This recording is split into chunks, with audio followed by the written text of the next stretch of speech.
जय हिंद दोस्तों, I hope कि आप लोग बहुत अच्छे होंगे।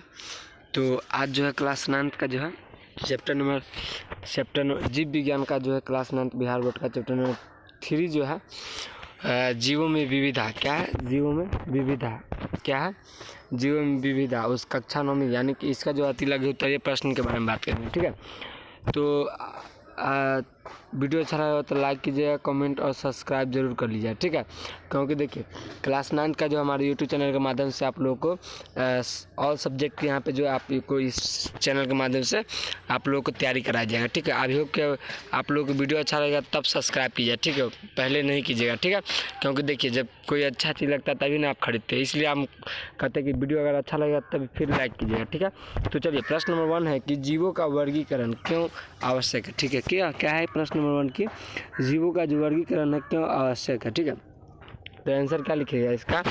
देखिए अति लघु उत्तरीय प्रश्न, यानी कि इसके बारे में अति लघु उत्तरीय प्रश्न का मतलब क्या हुआ कि अति मतलब देखिए अति लघु यानी लघु मतलब छोटा होता है, अति मतलब बड़ा, यानी अति लघु उत्तरीय यानी कि जितना आप बड़ा लिख सकते हैं। ठीक है, तो इस पे जो 5 नंबर दी जाती है। ठीक है, तो आप लोग को बोल रहा है प्रश्न नंबर कि जीवों का वर्गीकरण क्यों आवश्यक है। ठीक है, तो क्या आंसर हो जाएगा, पृथ्वी पर अनेक प्रकार के जीव पाए जाते हैं। क्या पृथ्वी पर जो अनेक प्रकार के जीव पाए जाते हैं, बैक्टीरिया से लेकर हेल तक। ठीक है, के लिए फोरानिया के रेट वीड वृक्ष 6 मीटर तक लंबे होते हैं। क्या होता है, लंबे होते हैं। वर्गीकरण जीवों के अध्ययन को आसान करता है। क्या करता है, आसान करता है। उसके बाद हम सभी प्रकार के जीवों को एक बार में जान सकते, क्या करते हैं, जान सकते, जो कि आपको बुक में स्पष्ट लिखा हुआ है। ठीक है, तब उसके आगे क्या है, इसके बाद कि हम सभी प्रकार के जीवों को एक बार में जान सकते। ठीक है, इनके जीवों के पारस्परिक संबंधों का पता चलता है। ठीक है, देखिए आपको बुक में जो क्वेश्चन जो आपको एग्जाम मतलब किसे दिया हुआ है, आप लोग जो इतना पढ़े होंगे बुक तो आपको समझ में आ गया होगा। ठीक है, अब प्रश्न दूसरा, वर्गीकी का जनक किसे कहते हैं। ठीक है, क्या लिखेंगे कि कैरोलस लिनियस ने 18वीं शताब्दी में सर्वप्रथम वर्गीकी या टैक्सोनॉमी की स्थापना की थी। क्या किसकी स्थापना की थी, वर्गीकी और टैक्सोनॉमी की स्थापना की थी। ठीक है, उसे वर्गीकी का जनक कहते हैं। ठीक है, अब उसके बाद प्रश्न नंबर 3 की बात करेंगे। ठीक है, प्रश्न नंबर 3 है कि क्या प्रश्न नंबर 3 कि किन आधारों पर जीवों को विभिन्न समूह में रखा जाता है। ठीक है, तो अब इसको जो बताना है कि किन आधारों पर जो है जीवों को विभिन्न समूह में रखा जाता है। ठीक है, क्या हो जाएगा, जीवों को आपसी समानता एवं विषमताओं के आधार पर रखा जाता है। ठीक है, आप जो कि आप लोगों को मालूम हुआ कि समानता एवं विषमताओं के आधार पर रखा जाता है।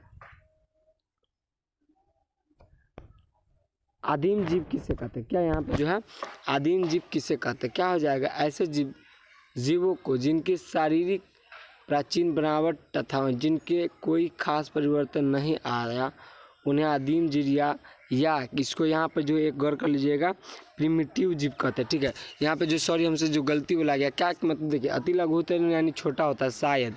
ठीक है, तो यहाँ पे जो आप लोगों से सॉरी है। ठीक है, तो प्रश्न नंबर 5 की बात करेंगे, अपेक्षाकृत उन्नत जीव को क्या कहते हैं। क्या हो जाएगा, विकास के क्रम में जो जीव उत्पन्न से वे उत्पन्न क्या हो जाएगा, उत्पन्न हुए वे उत्पन्न विकसित एवं अपेक्षाकृत जटिल थे। ठीक है, अब उसके बाद प्रश्न में जो है 6 है, क्या है कि मनेरों के किस आधार पर अलग किया जाता है। क्या हो जाएगा, प्रोकैरियोटा में एक जन के मोनेरा प्रोकैरियोटा में एक ही जगह मोनेरा दिया है यहाँ पे दिया है। ठीक है, दिया है जिनमें क्या है, जिनमें जीवो और साइनोबैक्टीरिया या नील हरित शैवाल को रखा। जगत मोनेरा के बाद भी बहुत कठिनाई रह गई। जीवाणु जैसे कवक यूकैरियोटिक जीव लेकिन प्रकाश संश्लेषण असमर्थ। ठीक है, उसके बाद उन्हें न मोनेरा में न प्रोटिस्टा में रखा जा सकता है। ठीक है, इसके बाद इसके अंतर्गत जब प्रकाश संश्लेषण में सक्षम सवाल से, इसीलिए कवक के लिए एक नया जगत बनाया गया जिसे हम जगत फंजाइन का नाम दिया। यहाँ पर जो आप लोग गौर कर लीजिएगा किस मतलब किसे क्या रखा गया, जगत फंजाइन नाम रखा गया। ठीक है, यहाँ पे जो आप लोग गौर कर लीजिएगा। ठीक है, आप प्रश्न में जो आपको 7 नंबर प्रश्न क्या है कि प्रतिष्ठा के 2 उदाहरण देना है। क्या करना है, प्रतिष्ठा के जो आपको 2 उदाहरण देना है। क्या लिखेंगे, एक में एक कोशिकीय, दूसरा में सरल सूक्ष्म जीव।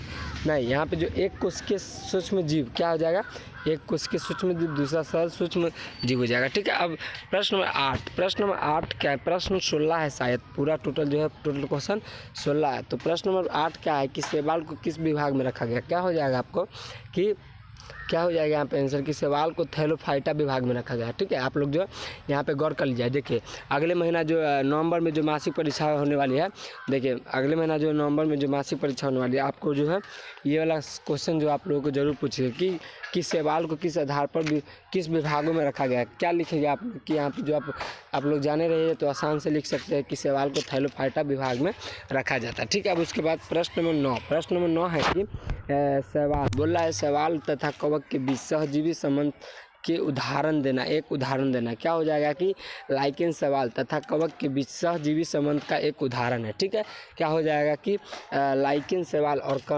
कवक के बीच सहजीवी संबंध का एक उदाहरण है। उसके बाद प्रश्न नंबर 10 की प्रश्न नंबर 10 क्या है कि प्रश्न नंबर 10 ब्रायोफाइटा का, जो कि आप लोगों को पता होगा कि ब्रायोफाइटा की विशेषता को लिखना है। क्या करना, विशेषता को लिखना है। क्या हो जाएगा आपको कि क्या हो जाएगा कि इसके अधिकांश पौधे हरे एवं छोटे होते हैं। क्या होते हैं, हरे एवं छोटे होते हैं। उसके बाद प्रश्न नंबर 11 संघ पेरिफोरा के 2 उदाहरण देना है। एक में लिख लीजिए साइकन, दूसरा में हाइलोनेमा हो जाएगा। ठीक है, अब प्रश्न नंबर जो है 12, प्रश्न नंबर 12 क्या है कि 2 समुद्री जंतु, ठीक है, एक वर्ग महत्स्य एवं एक संघ एकाडोर्मेटा से नाम लिखना है। ठीक है, जो कि आप लोग जो पढ़े होंगे बुक में स्पष्ट दिया हुआ है कि एक मेढक हो जाएगा, दूसरा तारा, जो कि इसका जो है क्या हो जाएगा इकारोडर्मेटा बोला यहाँ पे स्पष्ट दिया हुआ इकारोडर्मेटा का। ठीक है, तो यहाँ पे इसलिए जो इसका आंसर हो जाएगा मेढक और तारा मछली हो जाएगा। ठीक है, इसके बाद जो है प्रश्न नंबर 13, प्रश्न नंबर 13 है कि निम्न मिट्टी में पाए जाने वाले, क्या निम्न मिट्टी में पाए जाने वाले एक एनिलिडा का नाम लिखा है। क्या हो जाएगा, केंचुआ, जो कि आपको इसे जो हम किसान का जो है मतलब किसे किसान का दोस्त भी कहा जाता है। ठीक है, अब इसका बाद प्रश्न नंबर 14 कि एक स्वतंत्र जीवी प्लेट हेल्मथीज का नाम क्या है, तो क्या हो जाएगा फ्लेनेरिया। ठीक है, उसके बाद प्रश्न नंबर 15 क्या है, प्रश्न नंबर 15 की उपसंघ क्या है, गौर कीजिएगा। प्रश्न नंबर 15 है उपसंघ वृत्ति ब्रेटा की एक प्रमुख विशेषता लिखना है। क्या हो जाएगा, सिर में विशेष प्रकार के जोड़े संवेदी अंग होते हैं जिन्हें हम ब्रेडी फाटा फेटा